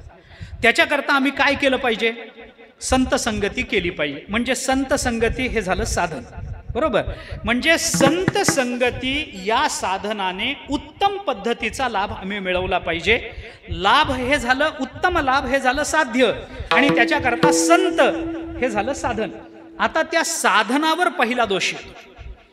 काय दोष येतो, तुम्ही संतांच्या संगतीमध्ये उत्तम लाभ सांगता, पण दोष असा आहे की ते संत काही सहज कुणालाही मिळतात का, सहज मिळतात. अरे संत काय असे चौकात बसले का की जा त्यांच्या चरणाजवळ उत्तम लाभ प्राप्त करून घ्या. ज्ञानोबाराय भेटणं सोपं आहे का, तुकोबाराय भेटणं सोपं आहे का, साधी गोष्ट आहे का. अहो भगवंताला भेटायला 15 दिवस पुरतात निळोबारायांना, पण तुकोबारायांना भेटायला 42 दिवस लागतात. कोण अवघड मला सांगा, बहु अवघड. मी प्रमाण फार देत नाही, वेळेची मर्यादा म्हणून. बरं, बहु अवघड आहे ना संत भेटी, बहु अवघड असे. बाकीचा विचार सोडून द्या, जगजेठी करुणा केली न केली काय तो विषय वेगळा, पण संत संगती सोपी नाही हे लक्षात घ्या. संत संगती करता जीवन व्यतीत करावं लागतं, तरी संत संगती होईलच याची शाश्वती देता येत नाही. एक वेळ भगवंताची प्राप्ती सोपी आहे, एक वेळ भगवंताची कृपा सोपी आहे, पण संतांची कृपा होणं हे जीवनामध्ये अत्यंत कठीण आहे, अत्यंत अवघड. हे संत संगती आपल्याला त्याची प्रमाणं खूप आहेत, मला फार लांबवायचंही नाही, पण महत् संगस्तु दुर्लभो अगम्यो अमोघश्च. आपल्याला नारद महर्षींनी सांगितलं संतांची संगती दुर्लभ आहे, अगम्य आहे आणि अमोघ आहे. आता दुर्लभ कशामुळे, अगम्य कशामुळे आणि अमोघ कशामुळे, त्याचा विचार मला फार करायचा नाही. पण प्राप्तीच्या बाबतीत दुर्लभतेचा विचार करा, ज्ञानाच्या बाबतीत अगम्यतेचा विचार करा, आणि परिणामाच्या बाबतीत अमोघतेचा विचार करा. विठ्ठला विठ्ठला.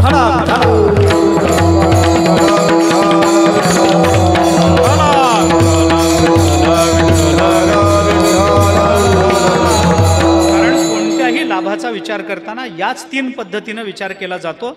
चौथा प्रकार मनुष्य करत नाही. आपण कोणत्याही लाभाचा विचार करताना हा विचार करा. पहिल्यांदा आपण काय पाहतो, मिळणं सोपं आहे का. दुसऱ्यांदा आपण काय पाहतो, ते आपल्याला कळलंय का. आणि तिसरं आपण काय पाहतो, त्याचा परिणाम आपल्या जीवनावर काय आहे. 3 गोष्टी आपण बघतो ना. या 3च गोष्टींच्या आधाराने जर मनुष्य लाभाचा विचार करत असेल तर या 3च गोष्टी नारद महर्षी सांगतात, दुर्लभो अगम्यो अमोघश्च. परिणाम त्याचा अमोघ असावा, त्याचं ज्ञान अगम्य असावं, आणि ते आपल्याला प्राप्तीत दुर्लभ असावं. सत्संगती अशा स्वरूपाची आहे हे आपल्याला नारद महर्षी बोलून दाखवतात. महत्संगस्तु दुर्लभो, संत संगती अत्यंत कठीण बाबा. बहुनाम जन्मनाम अंते ज्ञानवान माम प्रपद्यते वासुदेव सर्वमिती स महात्मा सुदुर्लभा. भगवंताने आपल्याला 7व्या अध्यायामध्ये चिंतन करताना हा महात्मा अत्यंत दुर्लभ आहे ही भाषा बोलून दाखवली. तो महात्मा धनुर्धरा दुर्लभू अथी हे ज्ञानोबाराय बोलून दाखवतात. तो महात्मा अत्यंत दुर्लभ आहे. मग जर दुर्लभ आहे आणि तुम्ही संत संगतीत आम्हाला उत्तम लाभाची अपेक्षा आहे का, आहे, पण आम्हाला अवघड सांगून चालत नाही. अवघड कोणी न करी सांगता सुलभ बहुता गोड वाटे. माणसाला सोपं सांगितलेलं पटतं, अवघड सांगितलेलं पटत नाही. आता आपण इथं बसलो, नामस्मरण करा म्हणजे सगळ्यांना पटतं, कुंडलिनी जागी करून घ्या म्हणजे सगळ्यांना पटेल का, कोणी त्या मार्गाला जात नाही. अवघड आहे, कोण जाईल त्यात. अरे डोंगर गिळता मुख न फाटे काही, कशाला आपण त्या वाटेला जायचं बाबा, नकोच ना, मनुष्य जात नाही. मग अडचण काय आहे, लोकांनी तुकोबारायांना सांगितलं तुम्ही जी संत संगती हे साधन आम्हाला सांगता, त्या साधनावर दोष येतो. कोणता दोष, दुर्लभत्व नावाचा दोष येतो. तुम्हीच म्हणता बहु अवघड. नाथ महाराजांनी जेव्हा संतांच्या भेटी करता काय काय करावं तुम्हीच आम्हाला उत्तरं सांगितली आहेत, आणि त्या उत्तरातलं एकही उत्तर सोपं नाही ना तुकोबाराय. मग आम्ही काय करावं? मग संगस्तू दुर्लभ होय, दुर्लभ आहे. त्यामुळे तुम्ही सांगता त्या साधनावर दुर्लभत्व नावाचा दोष येतो. तुकोबारायने हे ऐकल्यानंतर तुकोबाराय म्हणाले बरोबर आहे, तुमचा आक्षेप अगदी बरोबर आहे. मी सांगतो संत संगतीनं उत्तम लाभ होतो, पण सत्संगती अतिशय कठीण आहे, मला पटलेलं आहे. मग मी तुम्हाला थोडं बदलून देतो. ते लोक म्हणाले अहो तुम्ही साधन बदललं तर उत्तम लाभ होणार नाही. तुकोबाराय म्हणाले तसं नाही, उत्तम लाभाला अबाधित ठेवून मी तुम्हाला साधन सोपं करून देतो ना, दुर्लभत्व नावाचा दोष काढून टाकतो ना. कसं काढाल? तुकाराम महाराज म्हणाले तुम्हाला जर उत्तम लाभ पाहिजे असेल तर संत संगतीत जा, माझं म्हणणं आहे. तुमचं म्हणणं त्याच्यावर दुर्लभत्व हा दोष येतो, ठीक आहे, मी दोष काढून टाकतो, तुम्ही सत्संगतीत जाऊ नका. तुम्हाला मग ते म्हणाले मग लाभ प्राप्त होणार, लाभ देतो तुम्हाला, पण सत्संगतीत जाऊ नका. ते म्हणले संत संगतीत न जाता लाभ कसा होईल? तुकाराम महाराजांनी ते सोपं करून त्यांना सांगितलं, दुर्लभत्व काढून टाकलं. आणि तुकाराम महाराज म्हणाले तुम्ही संत संगतीत जाऊ नका, एक काम करा, बसल्या ठिकाणी मी नुसतं त्यांचा दास आहे एवढंच म्हणा, हे जास्त सोपं आहे, तुम्हाला तोच लाभ प्राप्त होईल. दुसऱ्या चरणात मनविता त्यांचा दास, मनविता त्यांचे दास, मनविता त्यांचे दास, मनविता त्यांचे दास, मनविता त्यांचे दास, मनविता त्यांचे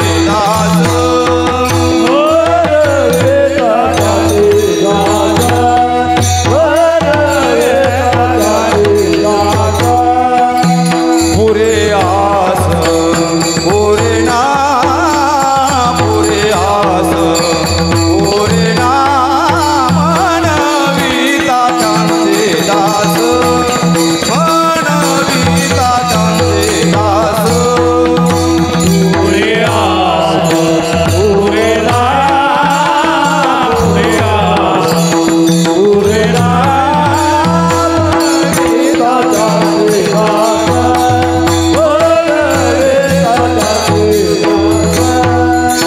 मनविता त्यांचे दास, मनविता त्यांचे दास, मनविता त्यांचे दास, मनविता त्यांचे दास, मनविता त्यांचे दास, पुरे आस, पुरे ना, पुरे आस, पुरे ना,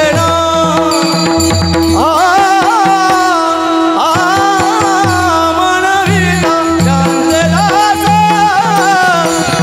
मनविता त्यांचे दास, पुरे आस, पुरे ना, पुरे आस, पुरे ना,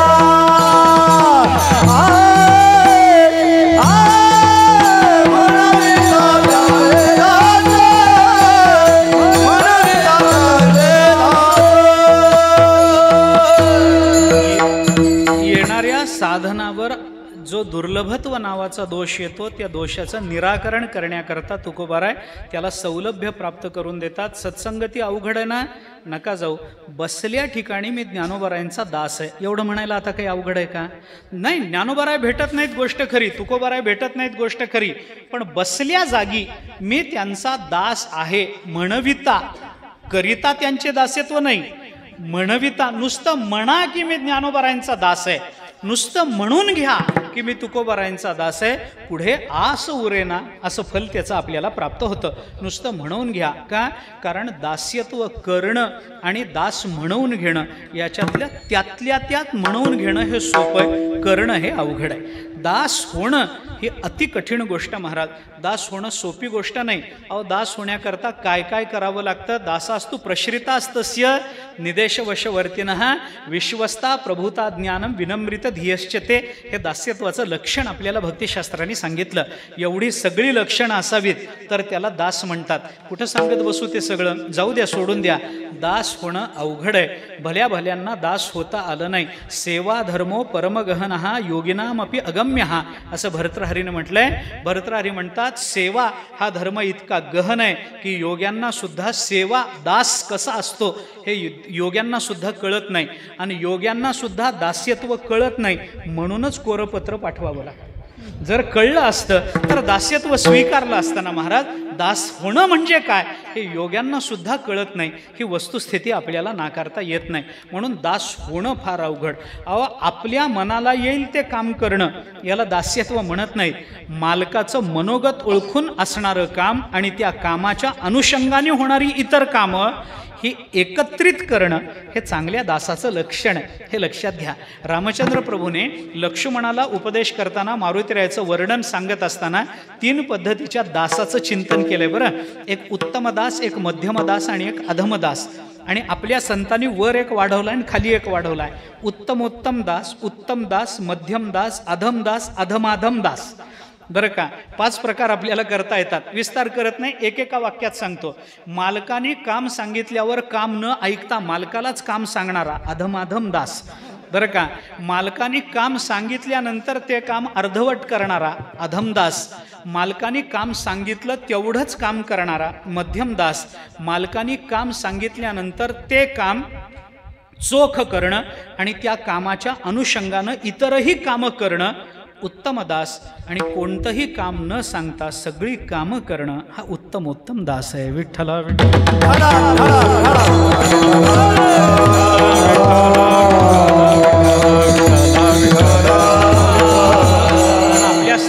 आपल्या संप्रदायातला उत्तमोत्तम दास कोण असेल तर तो परमात्मा आहे. सर्व कामं करी न सांगता करी सर्व काम.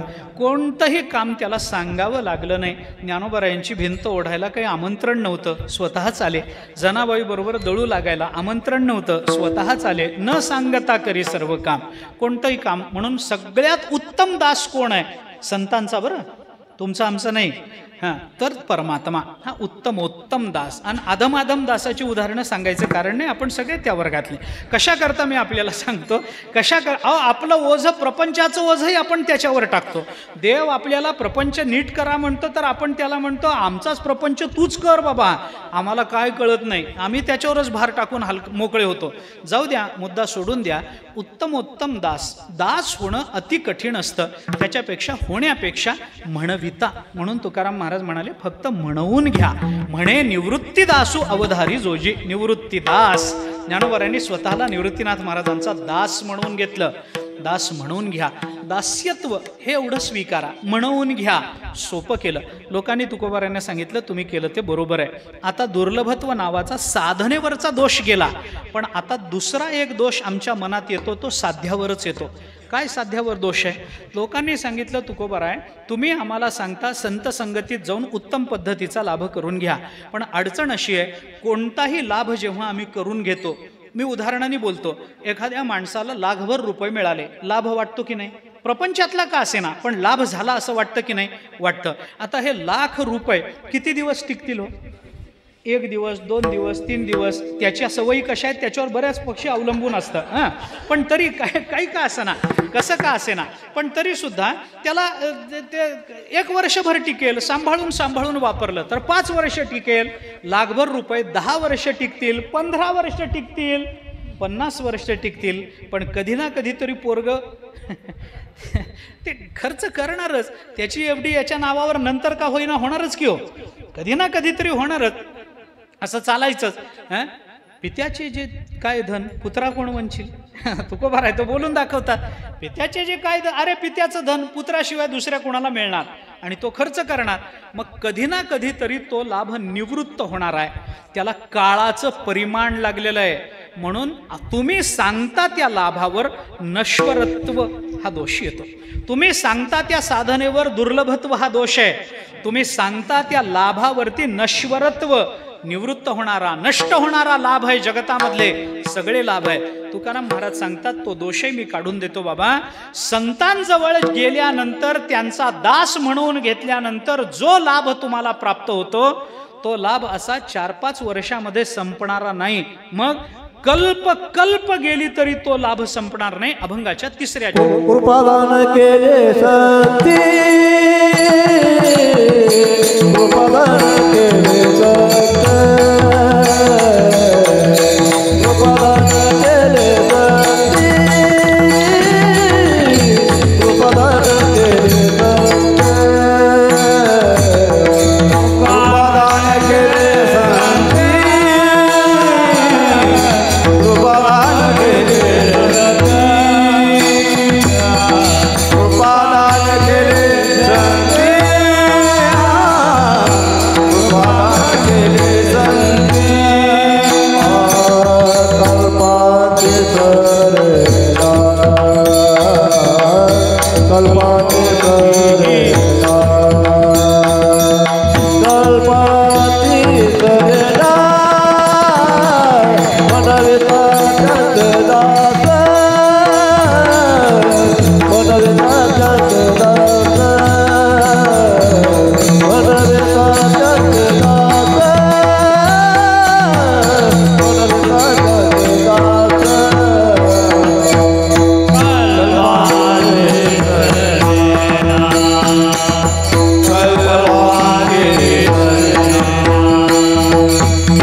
सरेना.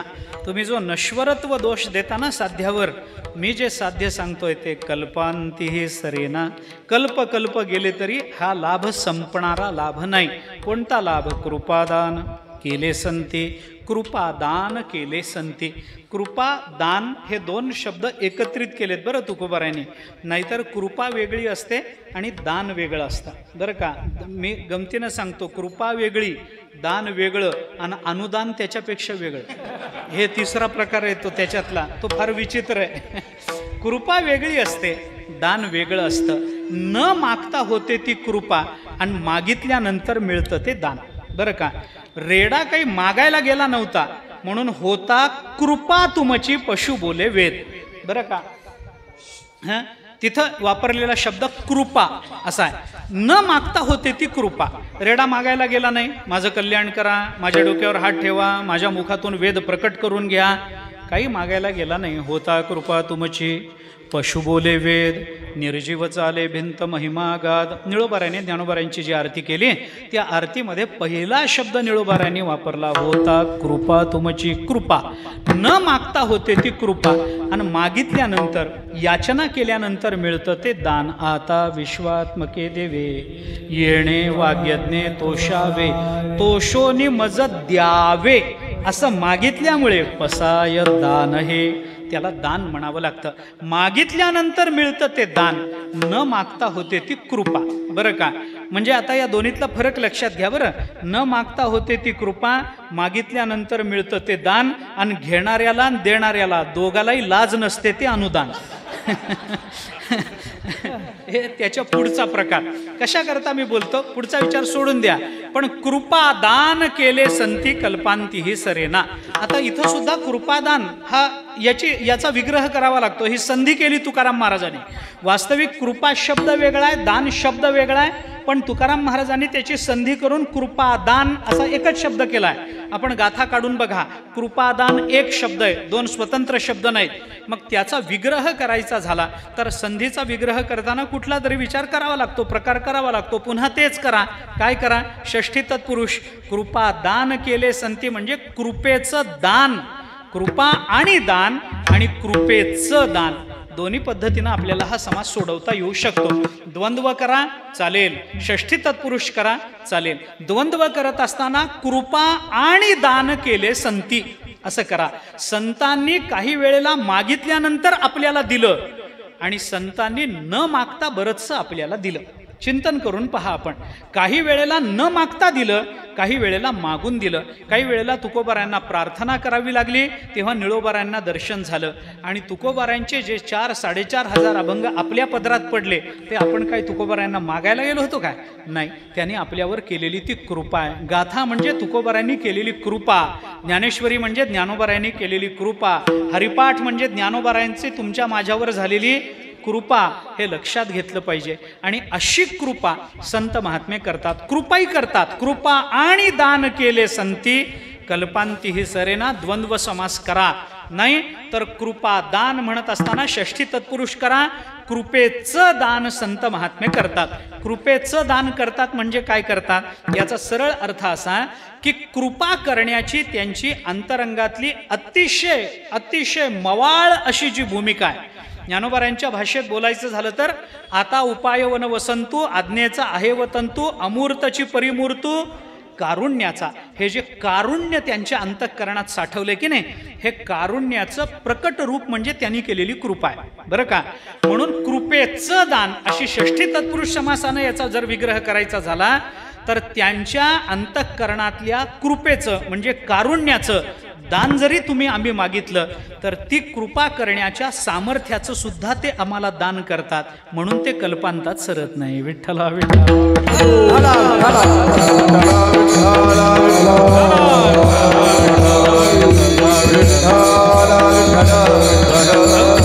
आतापर्यंत अनेकांचं दातृत्व आपण बघितलं असेल. त्या दात्यांना जे मागितलं ते त्यांनी दिलं असेल. हरिश्चंद्राचं चिंतन चरित्र आपल्या समोर आहे. स्वप्न पडलं राज्याचं दान, तर राज्य झोळीमध्ये टाकून दिलं. आपल्याला हे सगळं चरित्र माहिती आहे. पण जगतामध्ये असा दुसरा कोणी दाता झाला नाही बरं का. ऐका, थोडं स्पष्ट बोलतो. ते आम्हाला राज्याचं दान करतील, सर्वस्वाचं दान करतील, पण दातृत्व शक्तीचं दान करणारे संत सोडले तर दुसरे कोणी नाही. विठ्ठला विठ्ठल.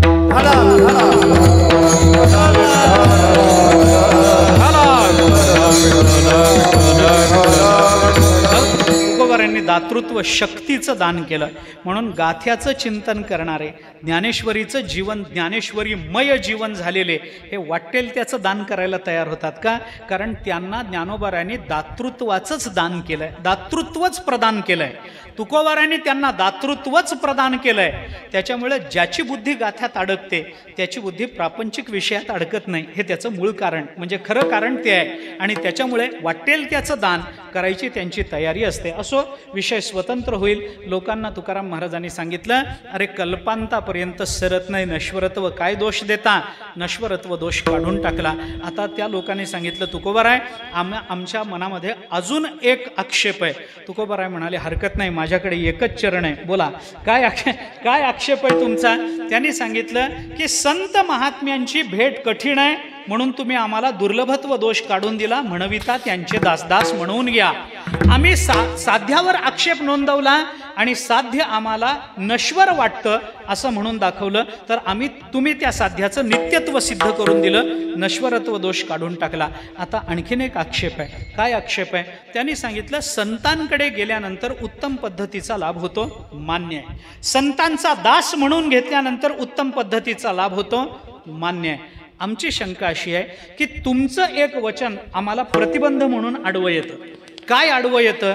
अधिकार तैसा करू उपदेश, किंवा अधिकार तैसा दावी याला मार्ग, आहे की नाही?